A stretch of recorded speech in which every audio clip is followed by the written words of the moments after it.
This is the village of Garabandal, Spain. A small pueblo of less than 100 homes, population under 500, in the heart of the Cantabrian Mountains, where a series of great phenomena took place beginning on June 18, 1961. This is a quiet village where for the most part the people engage in conversation about their cattle, pasture land, and weather. The children play simple games, and as all children will, they too get into mischief from time to time. On Sunday, June 18, 1961, Mary Loli Mazon, Jacinta Gonzalez, and Conchita Gonzalez, all age 12, and Mary Cruz Gonzalez, age 11, slipped away from the square, the center of all town activity, and, at the suggestion of Conchita, ventured a daring escapade. They traveled along the sunken lane toward an apple tree near the schoolmaster's house with a plan to steal apples. It was on this Sunday afternoon that these four very average young children experienced what was later to be realized as the first of many apparitions. All of these apparitions were preceded by 3 signal calls that only the children could feel rather than hear. The first apparition on June 18, 1961, took place in this sunken lane. This cross marks the spot where the lady and the angel appeared. This is the pine grove where many of the apparitions took place and where the promised miracle will occur. The children on many occasions received communion from the angel at the pines. The host was always invisible. Many skeptics asked for proof that all was not a fraud. When Conchita asked the lady for proof, she was told by the lady that a visible host would appear on July 18, 1962, and was instructed to announce this 15 days prior to the event. This is the home of Conchita in Garabandal.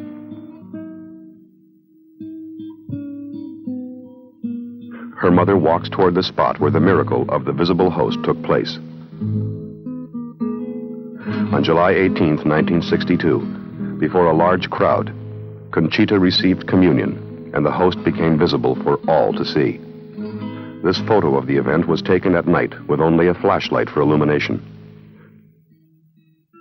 Today, this simple wooden cross acts as a marker to remind the world of the great phenomenon which took place here.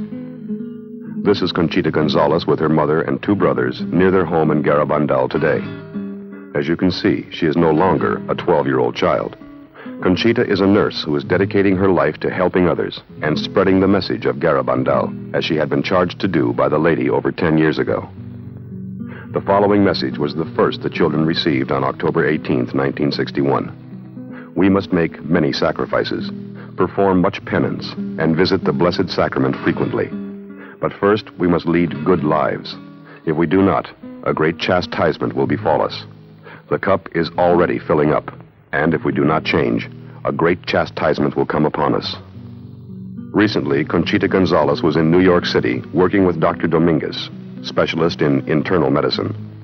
We were privileged to meet and interview Conchita at that time. We now translate and share that interview with you. Talking with Conchita is Dr. Dominguez. Do you remember as a little girl ever playing games which involved the lady? No, never. We never played games like that. Well, why do you think the lady chose you? I just don't know. Conchita, is your life different now than it was before the apparition? I think it's very different. Mm-hmm. However, before we were little girls, and now we're grown up. I can't say what part of my life has been different than it would have been without the apparitions. I believe they've changed all of my life. Well, do you think that if you never had these apparitions, that you'd be living the same life as you lead now? No, definitely not. Well, Conchita, have you ever denied the apparitions?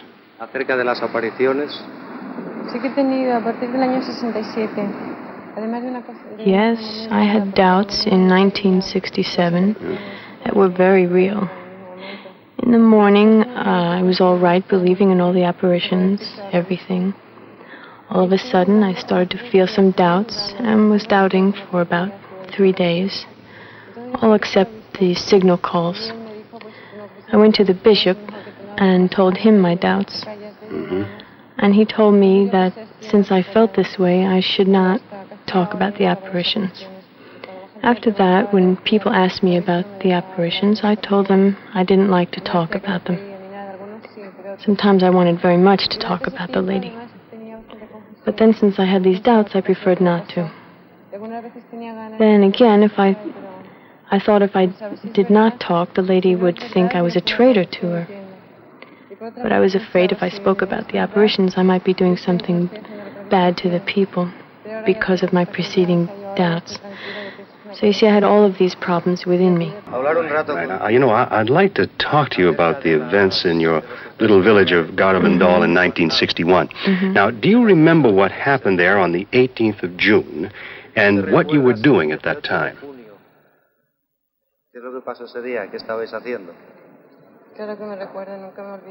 Oh, I remember it very well. I'll never forget that in my life. I was walking and playing with the other girls, and then about 7 p.m., I went with my 3 friends to take apples. After taking them, we went to the lane to eat them, and then suddenly we heard a big noise. Then a figure appeared. It was a child of 9 years old, but it was a figure of an angel, and that's what happened. Well, what were you doing in that lane? In the lane, we were eating apples.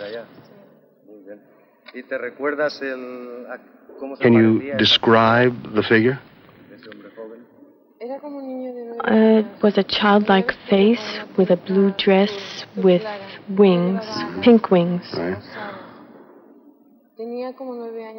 Although he looked 9 years old, his body looked like a strong man.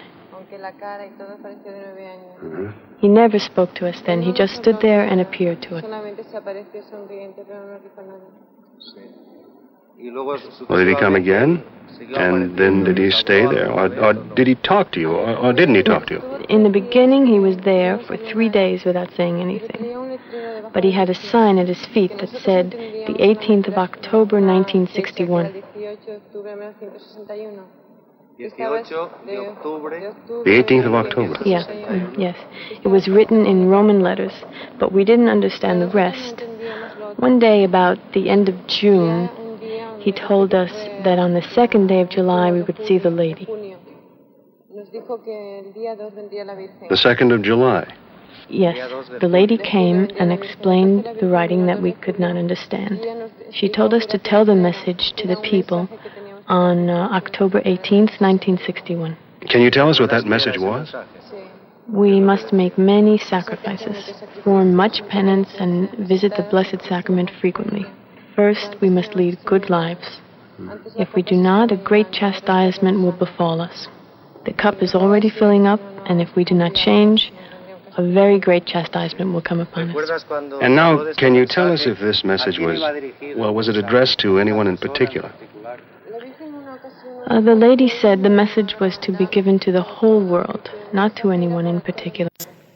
No certain religion or group of people, but to everybody, for we were all her children.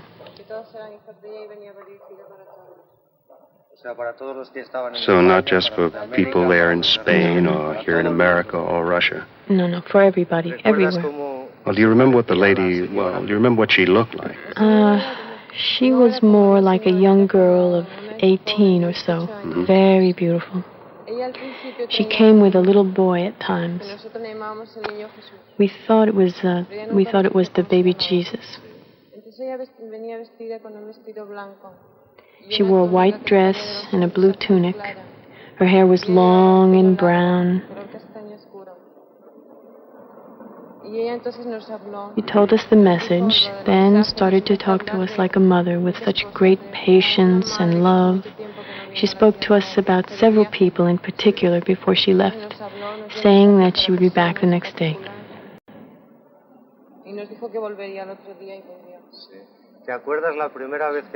Well, do you remember your reaction when you first saw her? Or were you afraid? No. She was like a mother. It was as if I'd known her well and just came home from a trip. It was a sensation of joy, of pleasure, expecting to see her again. She was just like a mother, a good friend. So then you never had fear when you were with her? No, never. No. Now, when you were with her, I've read you were not aware of the people around you. No, from the moment that the lady came, it was as if we were out of Earth. We didn't realize anything around us. We didn't even feel the weather.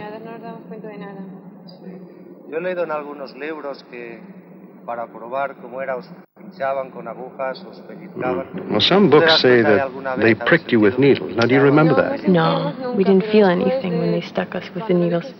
But afterwards, we noticed that we had some punctures in the skin, you know. Mm-hmm. But as it was happening, we felt nothing. Nothing at all. Y recuerdo también haber leído que muchas veces caíais de rodillas, fuerte así. I also read that sometimes you crashed very hard to your knees on the rocks. Now, do you ever get hurt when you crash like this? No, we never realized we were falling down hard. We were never aware of what we were doing.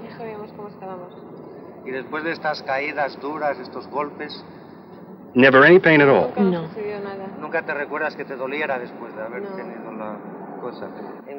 Now, about the message the lady gave you on October 18th, did you ever inquire about any particular part of it?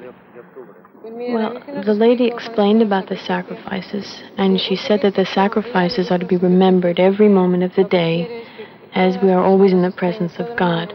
So we have to do little things like not smoking a cigarette when we really want one, so that we are reminded that we're living for the good of God. Simple things like not looking at something we like very much, or not wearing something we like. We do this for God and remember the whole day that we're doing this for God. Well, what about sacrifices? Do you ever make a special sacrifice? Yes, Doctor. We wore tight knotted belts. We were trying to do things so that the lady would notice that we were sacrificing. She noticed and smiled, telling us that this was not the penance she meant, never to harm ourselves, but to accept what God gives us in everyday life. So it's just small things in everyday life? Yes. Now, about the part of the message that said we must lead good lives, can you tell us what the lady said to you on that? The lady told us that when you want to know how to live a good life, you should get into yourself. Think in God and try to listen to God, because He will tell you what you have to do. So just listen to God.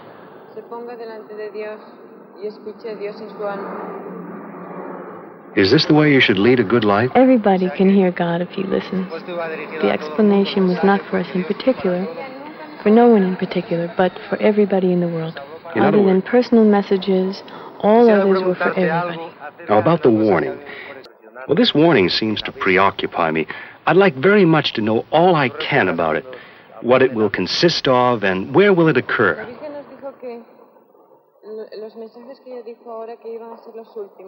The lady said that she was going to give us the best remedies to help us live good lives.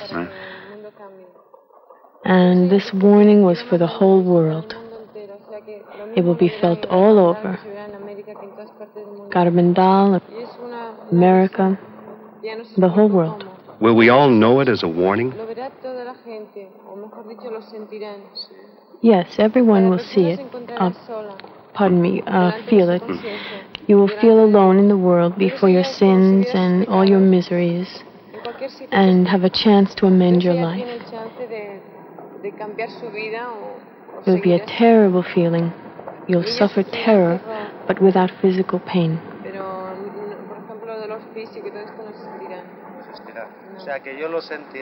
Will I feel the warning in the house? Yes. Or in the street? Yes. Whether in Russia or Africa? Yes, that's right. In other words, all over the world? That's right. Whether Protestant, Catholic, or Jewish? Yes, everyone will feel it. Everybody in a different way. It will be felt in all countries by people of all religions. Will anyone die from the warning? No, only if it is by shock. No. In other words, there will be no physical pain or damage. No. Now, there is another thing I would like to ask you about the apparitions. That is about the great promised miracle. Can you tell us what she said and when she said it? I don't remember the date exactly. Well, do you remember the year? It was about 1963, 64. She said there would be a great miracle in Garabandal that God will perform for the world. It will be something very big, and there will not be any doubt that God has sent it himself. He will use nothing of this world to make this miracle. All present near and around will witness it. The sick will be cured. What about the very sick? She did not specify. She said the sick will be cured. For example, God says that Joey Lamagino will regain his sight, and the first thing he will see will be the miracle, and he will remain cured.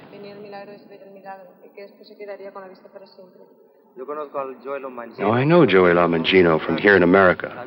He's totally blind. Did she name him by name? Yes, Joey Lamagino. And it was on the 19th of March, 1963. Well, what else extraordinary will happen at the time of the miracle? There will be a sign that will remain for all time in the pines that you can see, photograph, or televise, but not touch. A definite sign from God. People of other than your religion, such as Jews, Arabs, Protestants, will they see the miracle? Oh, yes. The lady said all present. No exceptions. It's for everybody in the world. All present at Garabandal will see it? All will see it. Will sick people of other religions be cured too? Yes, the lady said the sick will be cured. Now, there is another question I would like to ask you concerning the warning and the miracle. Now, do you know the date they will happen? That's the question everybody asks me. I don't know when the warning will come, but it will be before the miracle. The date of the miracle I know exactly. However, I've been charged by the lady not to speak of it until 8 days prior to the miracle. So you will tell the world 8 days before the miracle? Yes, I will tell everybody 8 days before it happens.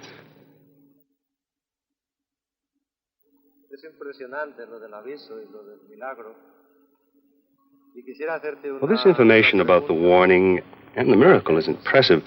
However, I'm sure the messages are the most important. Can you now give us the final message? Yes, it was June 18th, 1965. The angel came and gave me this message.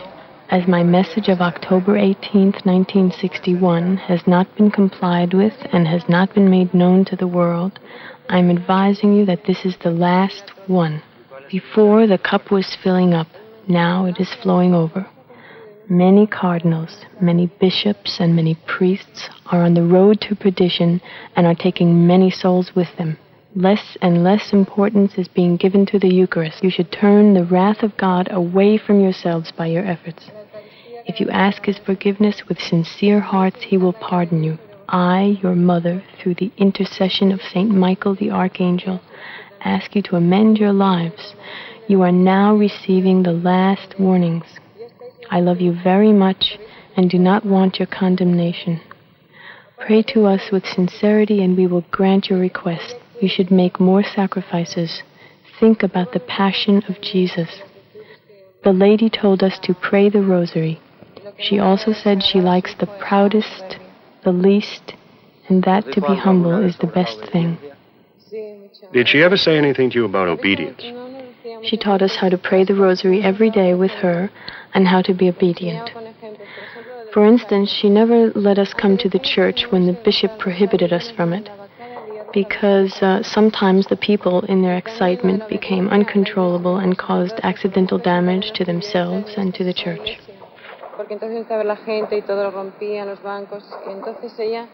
Desde que el obispo dijo que no, nunca nos dejó entrar en la iglesia, en la puerta de la iglesia. So she taught you to obey the bishop. Yes. She told us, for example, to obey the bishop and the church before her. Well, this whole story is very, very impressive.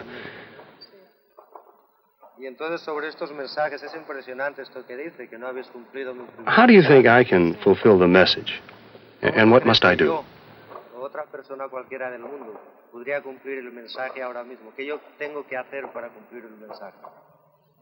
Every person knows what he has to do. Just listen to God and your conscience. Everybody knows when he does good or he does bad. So follow your conscience. Do what God says. So you think the main part of the message is to lead good lives, as was God's plan for us? Yes.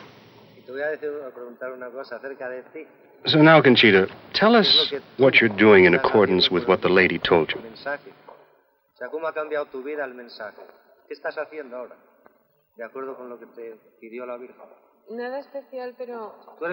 I'm doing nothing special. Well, you are a nurse, no? Yes, doctor. Are you fulfilling the message this way? I try to take every advantage on any occasion to fulfill the message in little or big things. For example, if I get hurt or a little injury, I offer it to God as a penance. Then I try, to the best of my ability, to help everybody around me by setting an example with my life, with words, and in any way I can be spreading the word of the lady.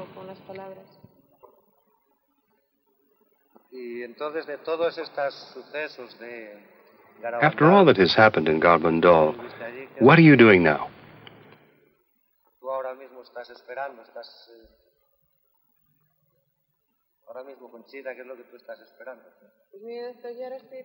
I'm waiting for the words of the lady to be fulfilled. I'm waiting for the miracle.